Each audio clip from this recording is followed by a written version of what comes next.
Hello hello, bienvenue sur la chaîne Lilou lit tout. Je m'appelle Lilou, je lis de tout et aujourd'hui je vous présente 41 nouveaux livres qui s'ajoutent à ma palle. C'est parti.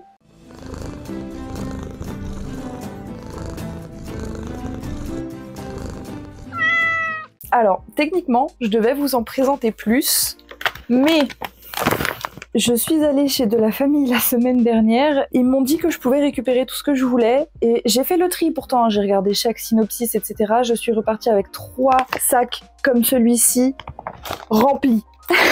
Pour ces 3 sacs-là, de toute façon ça va rester là-dedans parce que j'ai plus de place nulle part, donc si jamais ça vous intéresse, n'hésitez pas à me le dire, je vous ferai peut-être une vidéo dédiée rien qu'à ça. Je les ai pas comptés, il doit y en avoir une petite centaine je pense. Oh, il y a un petit oiseau qui est venu se poser sur les barreaux de ma fenêtre, c'est trop mignon!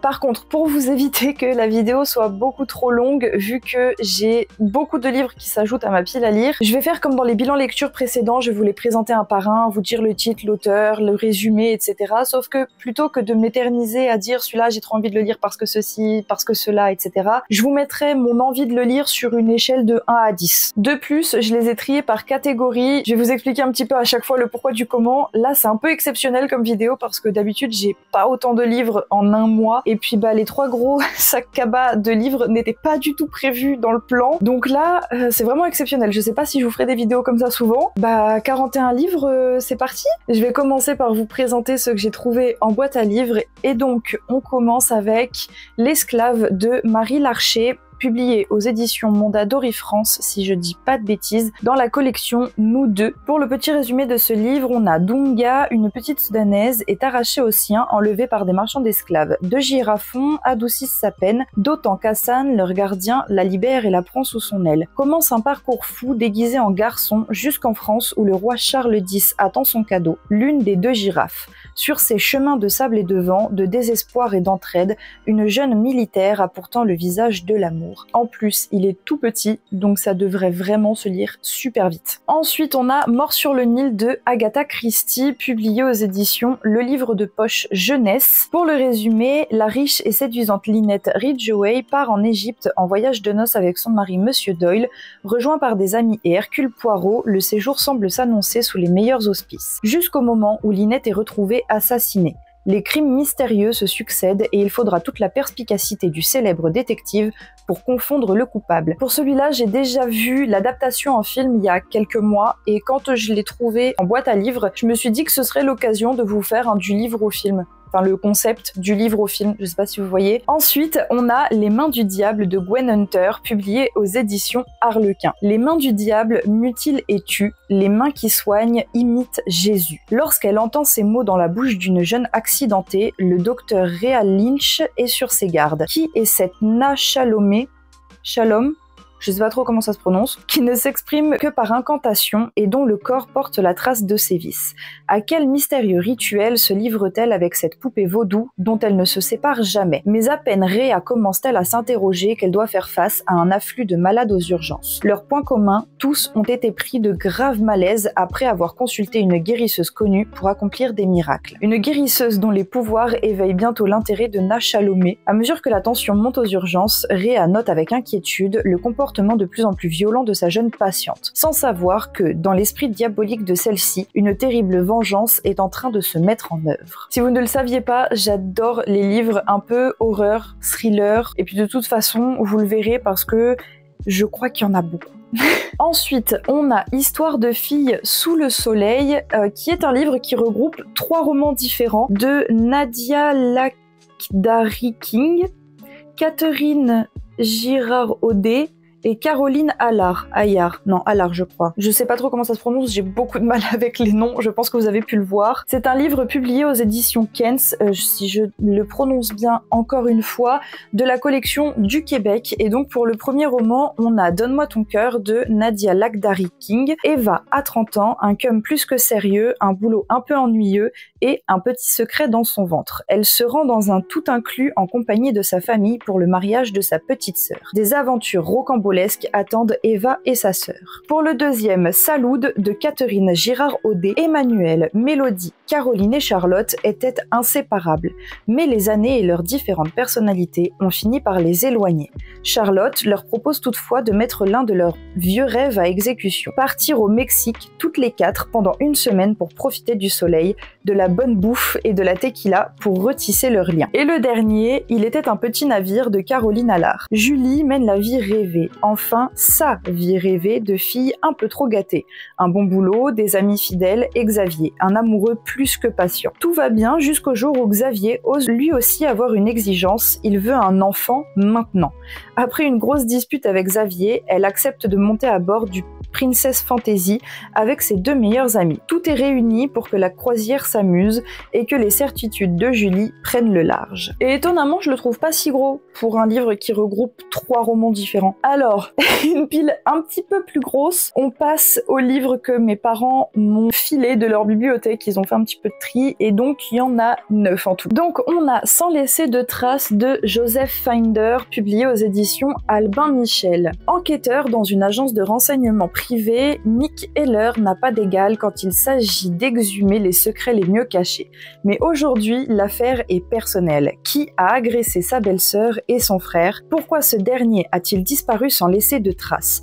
Pour la première fois de sa vie, Nick le cynique, le solitaire, se retrouve impliqué corps et âme. Pour protéger les siens, il va devoir affronter l'ennemi le plus redoutable qu'il ait jamais croisé, prendre tous les risques. Suspense, rebondissement inattendu, un grand thriller bourré d'adrénaline. Ensuite, on a Vindicta de Cédric Cyr, publié aux éditions Métropolis. On entre, on prend le fric, on ressort, personne ne sera blessé. Leur plan semblait sans risque. Le bijoutier ne porterait pas plainte pour ce braquage car son argent est d'origine illégale. Damien, Ellie, Audrey et Driss s'imaginaient avoir trouvé la réponse miracle à tous leurs problèmes. Mais maintenant, l'irréparable est commis et un monstre vengeur est lâché à leur trousse. Un flic en chute libre.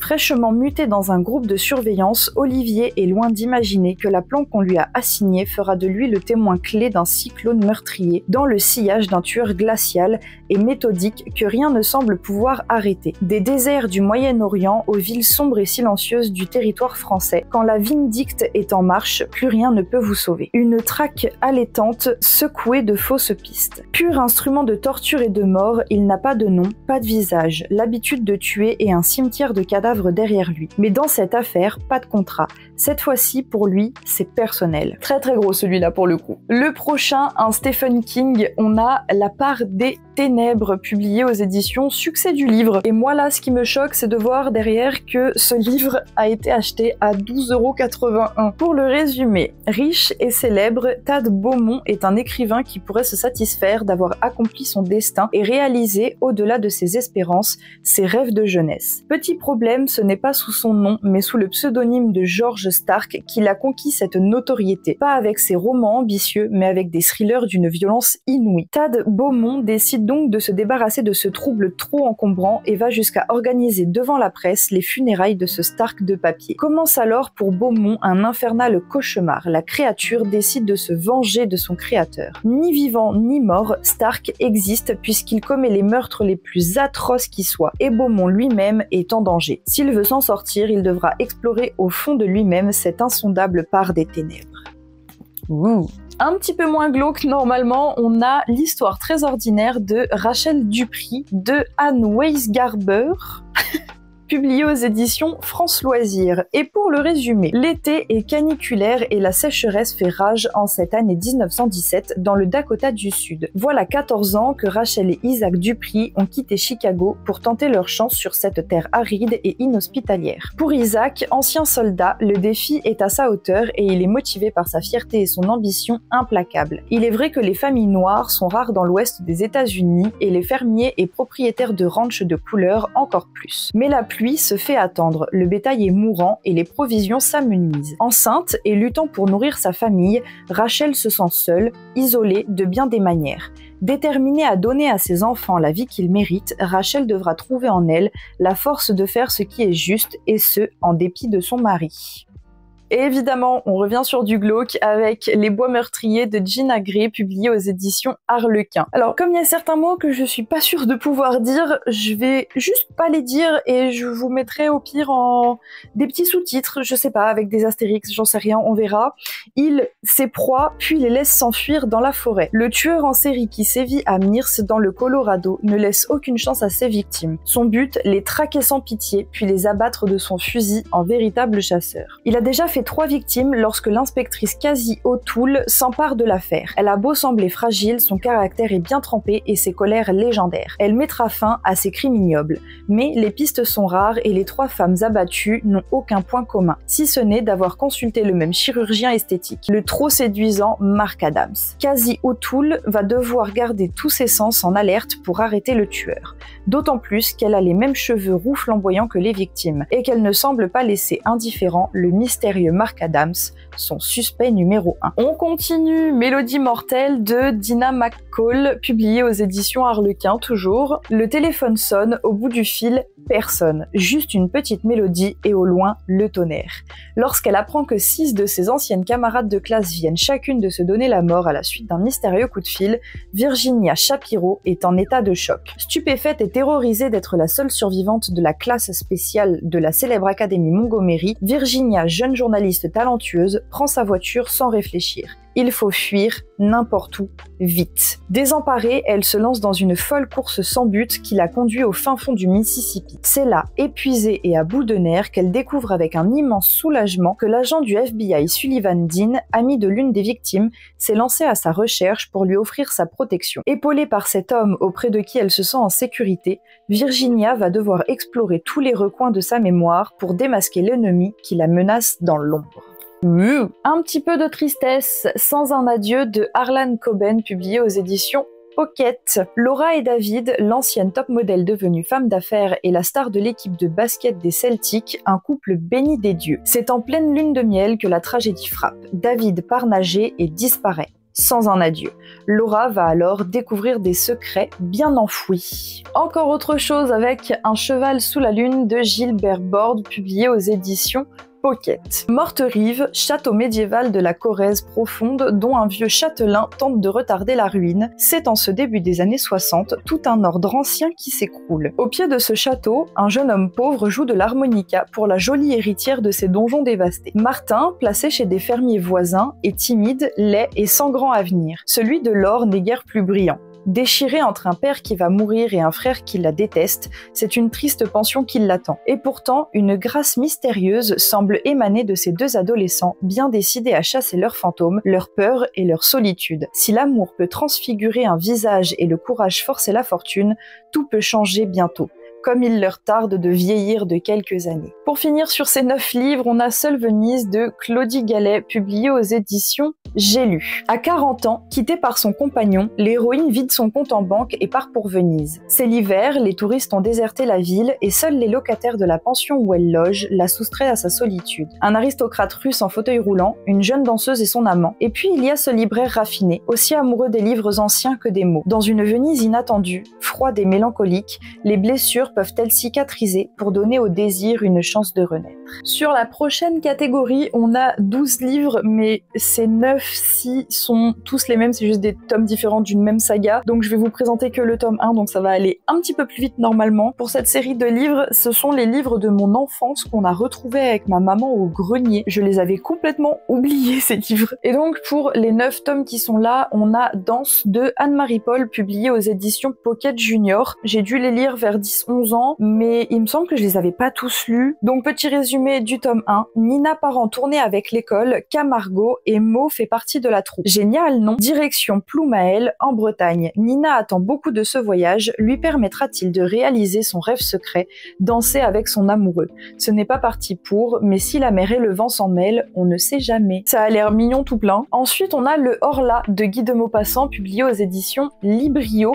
C'est un livre que j'ai dû lire au collège ou lycée. ça fait partie des livres qu'on vous donne, vous savez, en français à l'école qu'on n'a pas du tout envie de lire. Et moi, je vous avoue qu'il y en a quelques-uns qui m'ont marqué quand même. Là, je dois avoir Les Contemplations de Victor Hugo que j'avais beaucoup aimé. Et il me semble que celui-là, je l'avais bien aimé et j'ai relu le synopsis la dernière fois et je pense comprendre pourquoi je l'ai gardé jusqu'ici. Parce que pour ceux qui savent pas, le résumé c'est: quel est cet être impalpable et mystérieux, cette présence tapie dans l'ombre, prête à bondir pour posséder sa proie? Le narrateur du Horla relate dans son journal sa traque insensée d'une étrange créature et le lecteur assiste impuissant à son inexorable chute dans les abîmes de la folie. Et puis toujours plus glauque, on a un glossaire, c'est Maléfique de Marie Alsina, publié aux éditions Le Temps Présent. Et en gros, c'est un livre qui regroupe tout plein de trucs hantés, chelous, glauques, genre des poupées et autres objets hantés. C'est un livre que j'ai lu au collège, je crois. C'est un peu flippant, mais du plus loin que je me souvienne, je crois que j'ai toujours été fascinée par les histoires d'horreur en livre ou en film, parce que je me souviens que entre mes 10 et mes 12 ans, je crois, je regardais énormément de films d'horreur, mais genre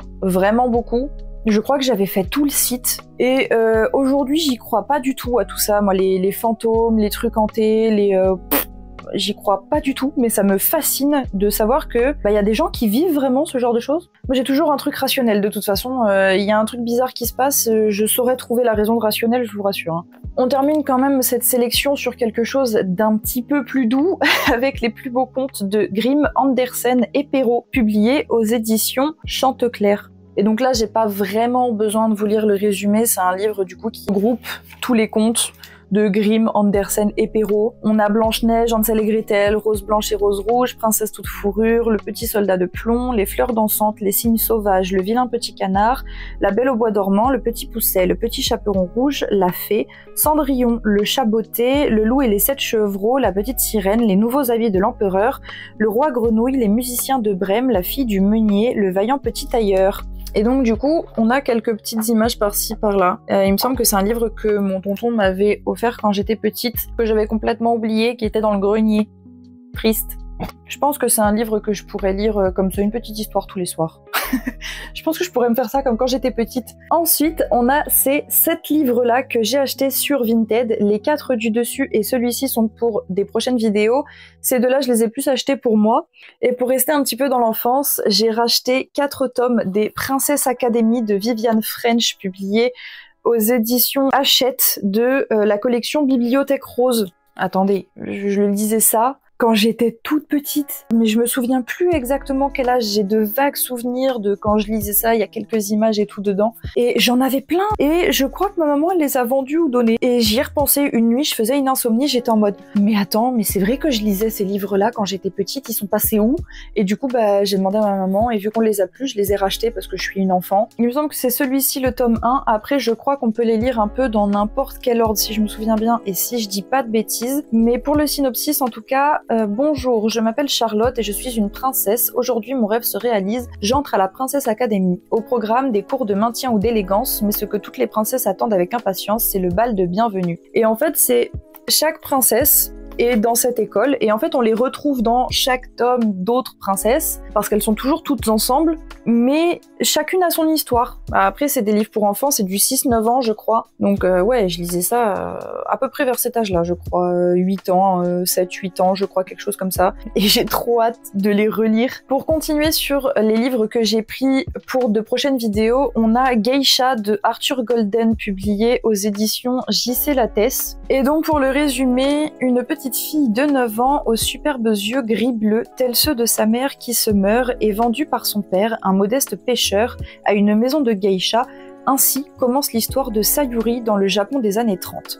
C'est à travers son regard d'enfant malheureuse que l'on découvrira Gion, la décadente, le quartier du plaisir à Kyoto, avec ses temples resplendissants, ses théâtres raffinés et ses ruelles sombres. C'est à travers son initiation et sa métamorphose que l'on apprendra l'art d'être une geisha, les rites de la danse et de la musique, les cérémonies de l'habillage, de la coiffure et du thé, comment il sied de servir le saké en dévoilant à peine son poignet, comment surtout il faut savoir attirer l'attention des hommes et déjouer la jalousie des rivales. Né sous le signe de l'eau, n'agissant jamais sans consulter son almanach, franchissant épreuve sur épreuve, Sayuri nous entraîne dans le tourbillon des choses de la vie, futile et tragique comme la Seconde Guerre mondiale qui détruira Gion, Jayon, je ne sais toujours pas comment on le prononce. Femme amoureuse toutefois, éprise d'un homme de qualité, elle raconte aussi toujours de sa voix limpide et inoubliable la quête sans cesse recommandée de la liberté. Et donc pour continuer sur les livres que j'ai achetés, on a 2 tomes du manga Les carnets de l'apothicaire de Itsuki Nanao pour le storyboard et pour le dessin Neko Kurage, publiés aux éditions Kiyun. Il me semble en plus que à la base, ces mangas-là, c'est un roman qui a été adapté en manga et puis en animé, si je dis pas de bêtises. Mais du coup, pour le tome 1, le résumé c'est: à 17 ans, Mao Mao a une vie compliquée. Formée dès son jeune âge par un apothicaire du quartier des plaisirs, elle se retrouve enlevée et vendue comme servante dans le quartier des femmes du palais impérial. Entouré de hauts murs, il est coupé du monde extérieur. Afin de survivre dans cette prison de luxe grouillant de complots et de basses manœuvres, la jeune fille tente de cacher ses connaissances pour se fondre dans la masse. Mais quand les morts suspectes de prince nouveau-né mettent la cour en émoi, sa passion pour les poisons prend le dessus. Elle observe, enquête et trouve la solution. En voulant bien faire, la voilà repérée. Jinchi, haut fonctionnaire aussi beau que calculateur, devine son talent et la promue goûteuse personnelle d'une des favorites de l'empereur. Au beau milieu de ce nid de serpents, le moindre faux pas peut lui être fatal. Et ceux-là, je les ai achetés parce que alors, je sais que j'ai déjà énormément de mangas et qu'il faudrait déjà que je lise cela, mais en fait, je suis tombée amoureuse des illustrations, que ce soit sur la couverture ou dans le manga, et je les ai trouvées trop belles. Juste, regardez ces couvertures. Et dedans, je sais pas si je vais pouvoir vous en montrer une, je sais pas, une qui spoil pas trop et une qui est bien. On va prendre par exemple une illustration de chapitre avec le chapitre 2, je sais pas si vous allez bien voir. Mais personnellement, voilà, je suis tombée amoureuse des illustrations et donc je me suis fait plaisir. Je continue avec une BD et un roman que ma maman m'a très gentiment acheté. Pour le roman, il s'agit de La librairie Morisaki de Satoshi Yagisawa, publié aux éditions Hauteville. Et celui-ci, je le voulais surtout parce que ça a l'air d'être une lecture doudou, toute mignonne, toute tranquille, toute simple. Je vous en dirai plus une fois que je l'aurai lu. Mais du coup, Takako a le cœur brisé lorsque Hideaki, l'homme qu'elle aime, lui annonce ses fiançailles avec une autre. Dévastée, la jeune femme ne supporte plus de le croiser au travail et démissionne. Takako a bien du mal à remonter la pente, jusqu'au jour où elle reçoit un coup de téléphone de son oncle Satoru qu'elle n'a pas revu depuis de nombreuses années.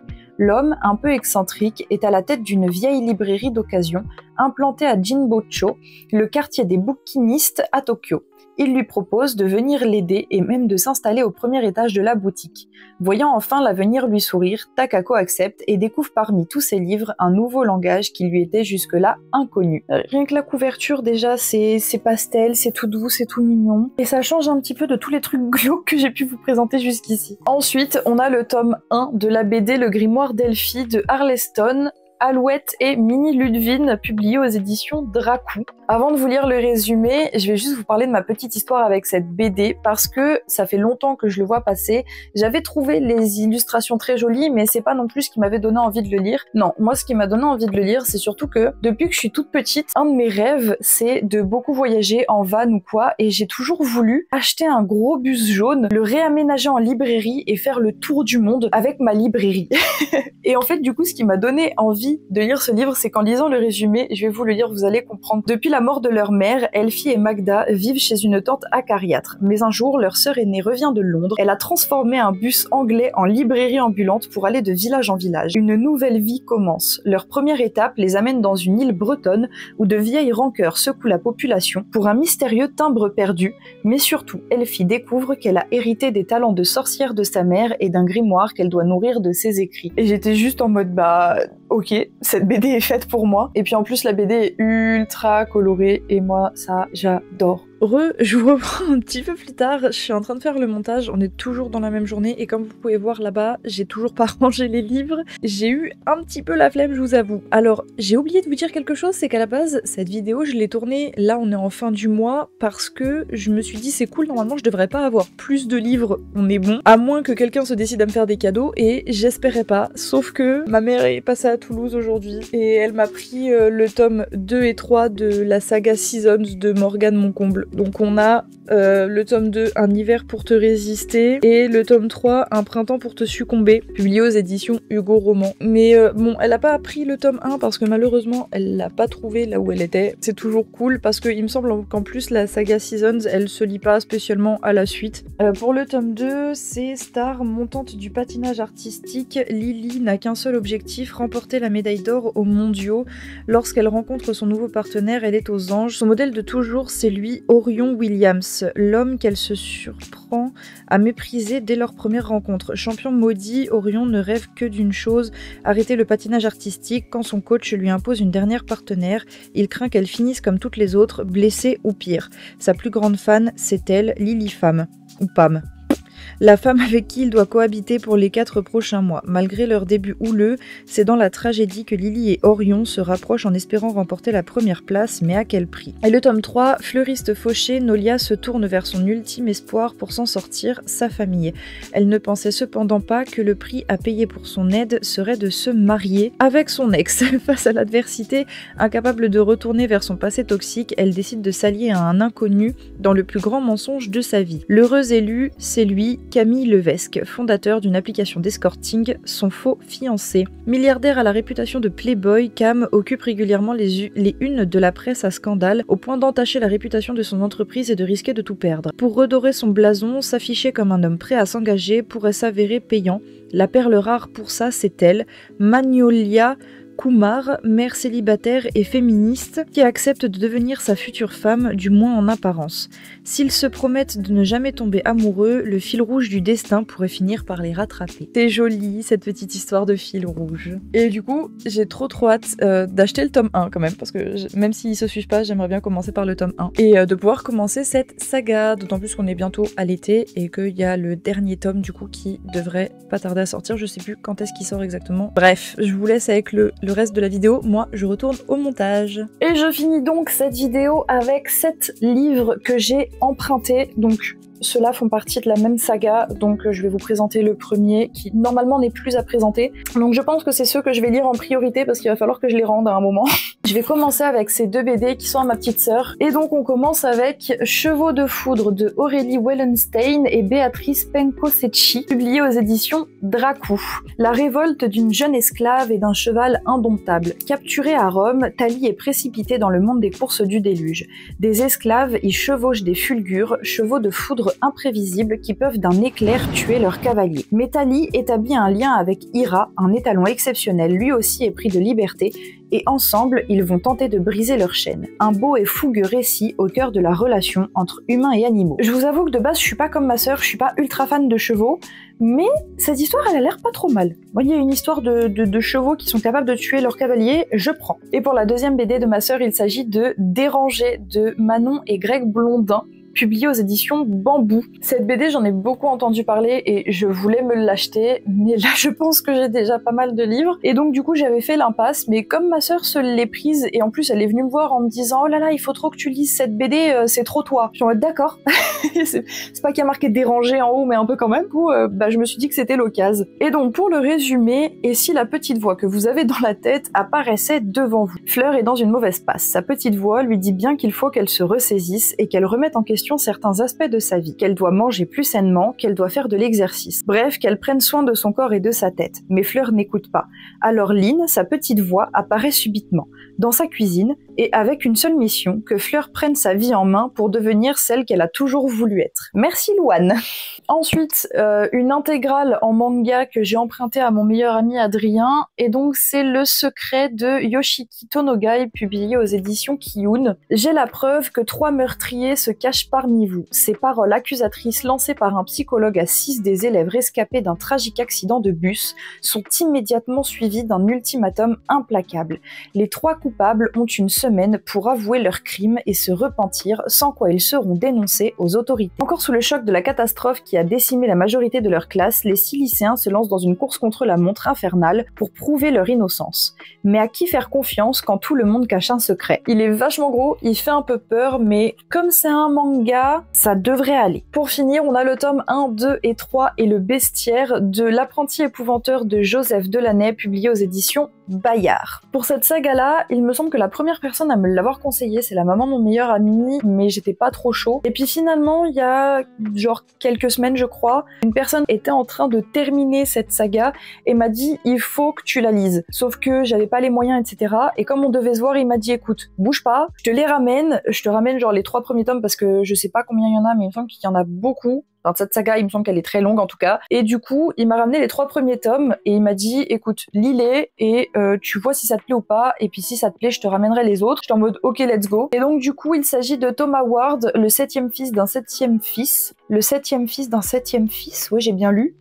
devient l'apprenti de l'épouvanteur du comté. Son maître est très exigeant, Thomas doit apprendre à tenir les spectres à distance, à entraver les gobelins, à empêcher les sorciers de nuire. Cependant, il libère involontairement Mère Malkin, la sorcière la plus maléfique qui soit, et l'horreur commence. Attention, histoire à ne pas lire la nuit. Je la lirai la nuit du coup. Bon bah voilà, la vidéo touche à sa fin. J'espère qu'elle n'a pas été trop longue et qu'elle vous a plu. Moi, je vais aller faire du rangement parce que j'ai des livres de partout. Je vous laisse me dire en commentaire si vous voulez que je vous fasse une vidéo dédiée aux 3 gros sacs cabas remplis de livres que j'ai juste là, parce que dans cette vidéo, ça aurait été beaucoup trop long. En attendant la vidéo de la semaine prochaine, vous pouvez me retrouver sur mes réseaux que vous avez normalement en barre de description. Je suis active sur Twitch le mercredi soir à 20 h et le vendredi soir à 21 h en général pour des Read With Me. De temps en temps, je me teste sur quelques jeux. En ce moment, c'est surtout du Honkai Impact. Donc, si ça vous intéresse, je vous laisse aller voir ça. Moi, je vais m'attaquer au rangement. Bisous!